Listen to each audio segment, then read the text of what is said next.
right, Pre-Cal, here's some questions that I have selected for you for test review. So first of all, if we are given this diagram, and that's a right angle too, and we want to know the total length of these two segments, I've told you guys, anytime that you see a right triangle, the first thing you need to think of is Pythagorean Theorem.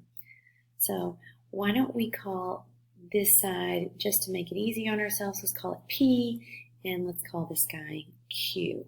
So all we have to find is the sum of P and Q.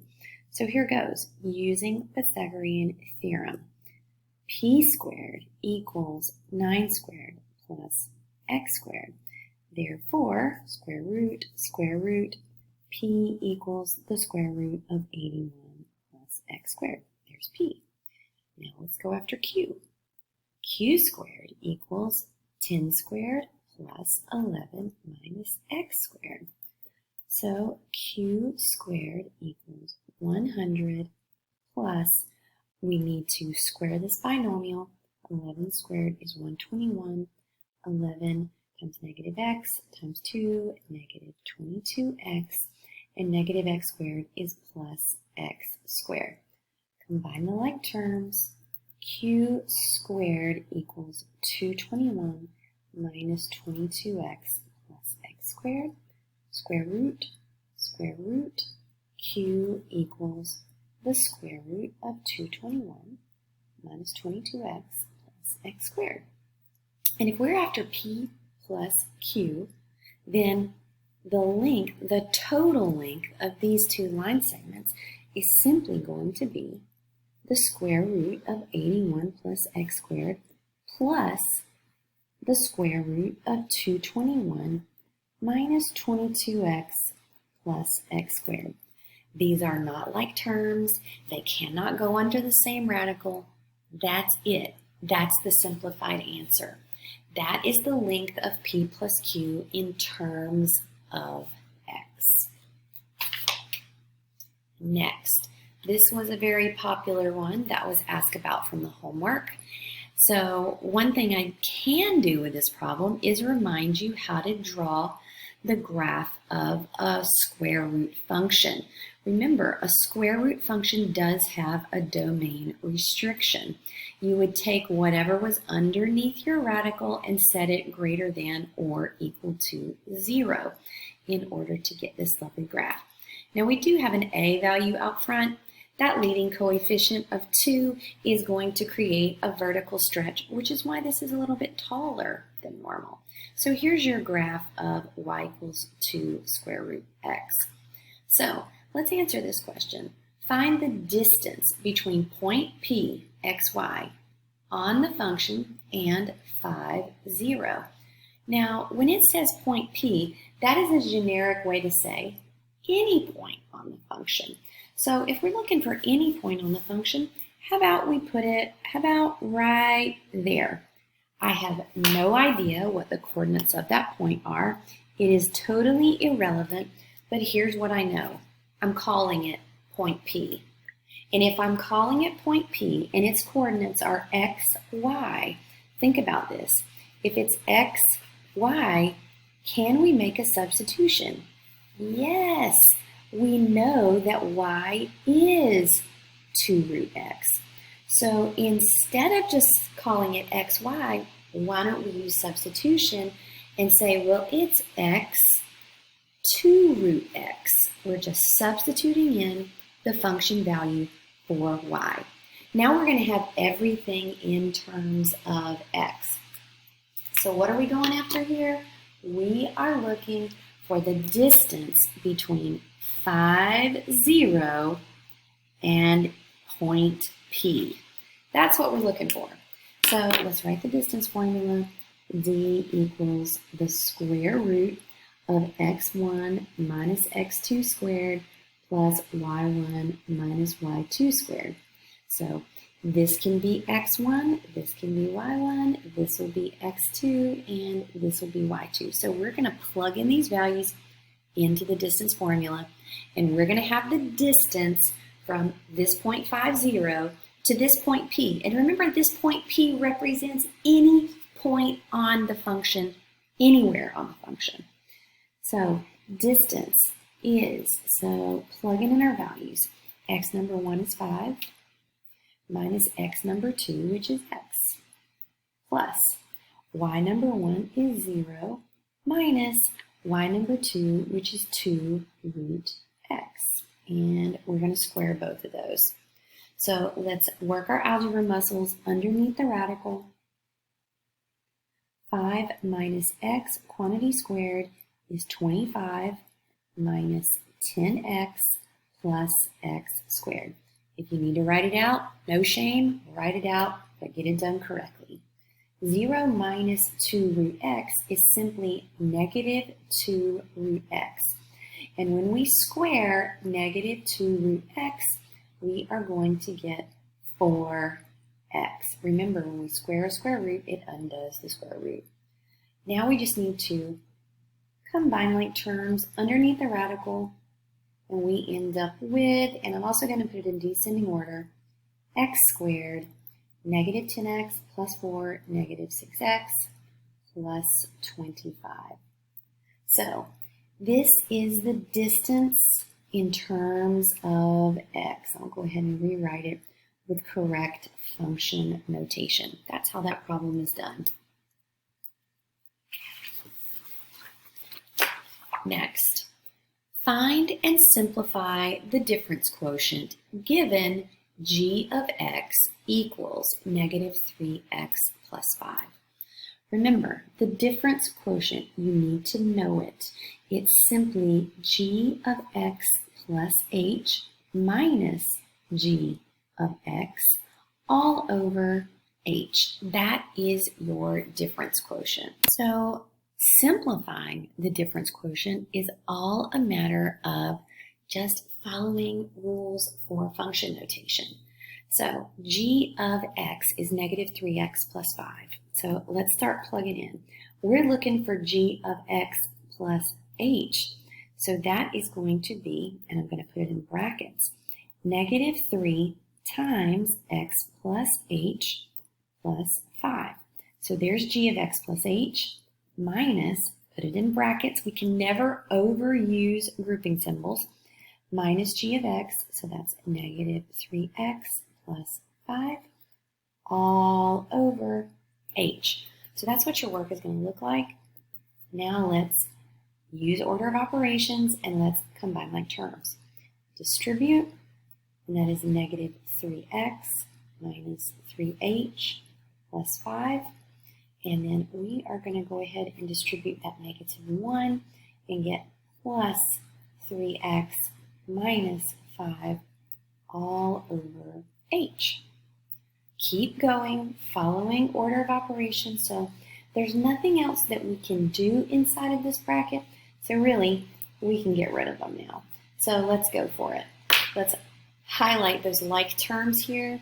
So negative 3x, positive 3x. Plus 5, minus 5. Those are opposites. X's cancel, the constants cancel.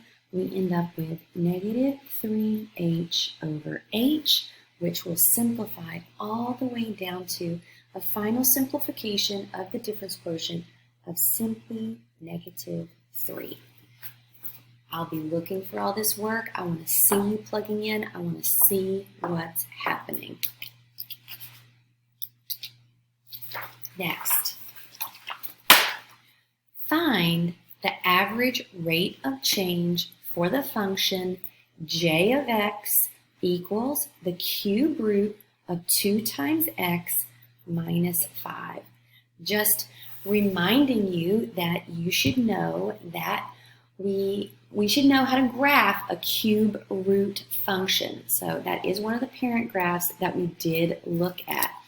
So we do have a b value underneath that radical sign, and whenever you have a b value and you have to graph it, I would urge you to make an xy chart. We also have this minus 5, which will create a vertical shift down 5. So this would not be a tough function to graph. but we're not actually graphing it. We're going to find the difference quotient. Now, what I want you to think about, and I'm just going to do a quick little freehand right here, because I want you to see what this graph would look like. So if we were going to graph this, so 1, 2, 3, 4, 5. First of all, it's got that whole vertical shift down 5, and it's going to look something like this. So something like that. Just a quick sketch here. So what I want you to think about is that average rate of change. Basically, this graph is like continuously increasing. So think about what that means in terms of the average rate of change. We should get a positive answer if we're going from -4 in the domain all the way over to 32, which would be way the heck over here. Now, so first of all, let's go ahead and evaluate both of these functions. So j of -4 is going to be the cube root of 2 times -4 minus 5. So that is the cube root of -8 minus 5. And I'm reminding you again that this particular function does not have a domain restriction like the square root function does, because we can take the cube root of a negative number. The cube root of -8 is -2, and -2 minus 5 is -7. So there's j of -4. Next, let's do j of 32. So 32 times 2, cube root 2 times 32 minus 5, that is going to be the cube root of 64 minus 5. And the cube root of 64 is 4. So we are at 4 minus 5, that is -1. So here we go. We've got our two values, and now we can plug these values into the average rate of change. The formula for the average rate of change is delta y over delta x.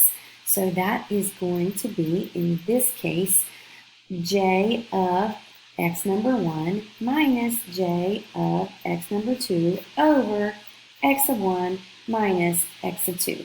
We've already found both of those, so we can just plug them in. Delta y over delta x is going to be -7 minus -1 over -7 minus putting the wrong names. What were they? X of 1 is -4, and x of 2 is 34. There we go. That makes a little bit more sense. Sorry, don't have my magic tape at home.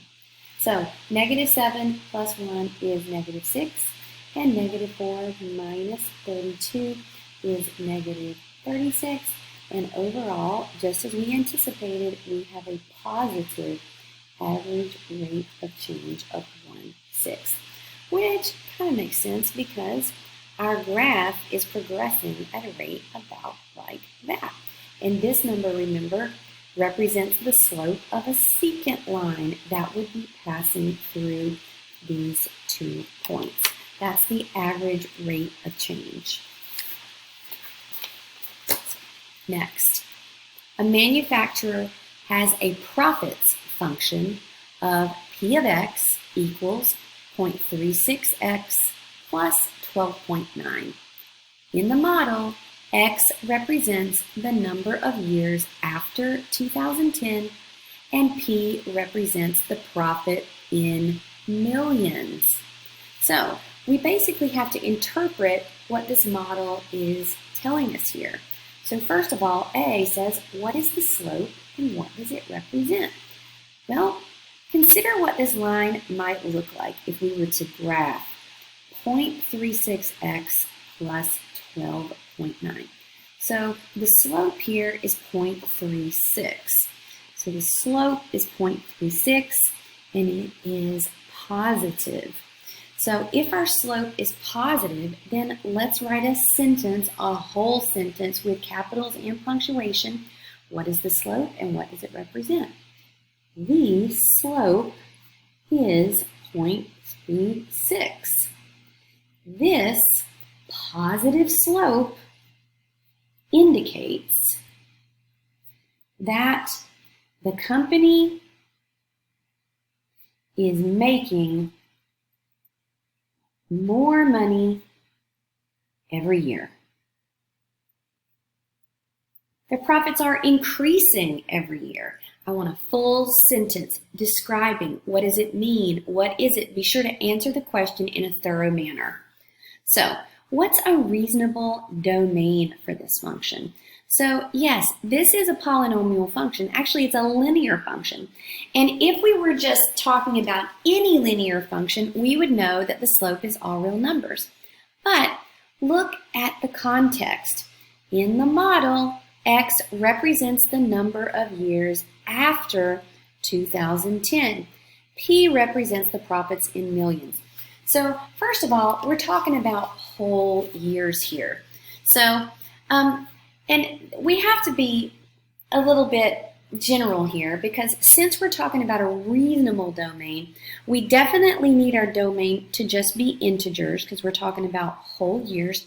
And could we have negative numbers? I think we could, but we would actually need to know a little bit more information about our manufacturer.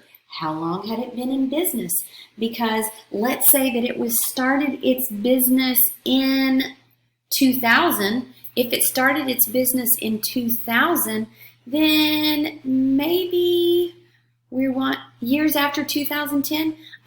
It had only been in business for 10 years, so we would have to be careful in determining a domain. So definitely our domain could not be any less than negative 10, and we could say that it could go through infinity, all right? But we have to be careful here. We do want to say that it should only be integers. So I'm going to actually change this. Maybe it shouldn't be in interval notation. It should be in roster notation. Negative 10, negative 9, negative 8, dot, dot, dot. We could say to positive infinity, but is it going to last forever? Probably not, but the key here is that it does need to be in integers. So what is P of 10? Okay, well, let's find out P of 10. So this is a time to bring in your little calculator. And here's mine. So P of 10 is going to be P of 10 equals 0.36 times 10 plus 12.9. Remember, it says P represents profits in millions. So when we work through this, we're actually going to 0.36 times 10 is, I actually don't need my calculator for that. That is 3.6 plus 12.9. So it looks like 10 years after 2010, they increased 3.6 million. 3.6 million times 12.9, or excuse me, plus 12.9, 12.9 plus 3.6. It's late, I don't want to add incorrectly. 16.5 million would be their profits. Now, this is where the whole domain question comes back in here. What were the profits in 2007?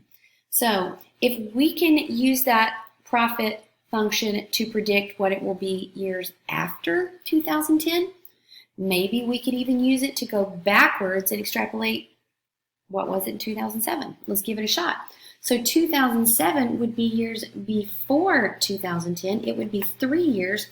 So maybe we need to find, well, what's P of negative 3? If their growth rate had been pretty constant, based on what the slope says, we could make that prediction. So let's go for that. Let's use the calculator again. Let's plug in that. So 0.36 times negative 3 plus 12.9 using this profit function. All right, here we go. 0.36 times 3 is negative 1.08 plus 12.9. So it appears, based on this particular profits function, we could say that 3 years before 2010, they were profiting about 11.82 million. So, profit function, interpret the slope, make predictions. What could the domain be? Think about all you could do with that function. And we're done.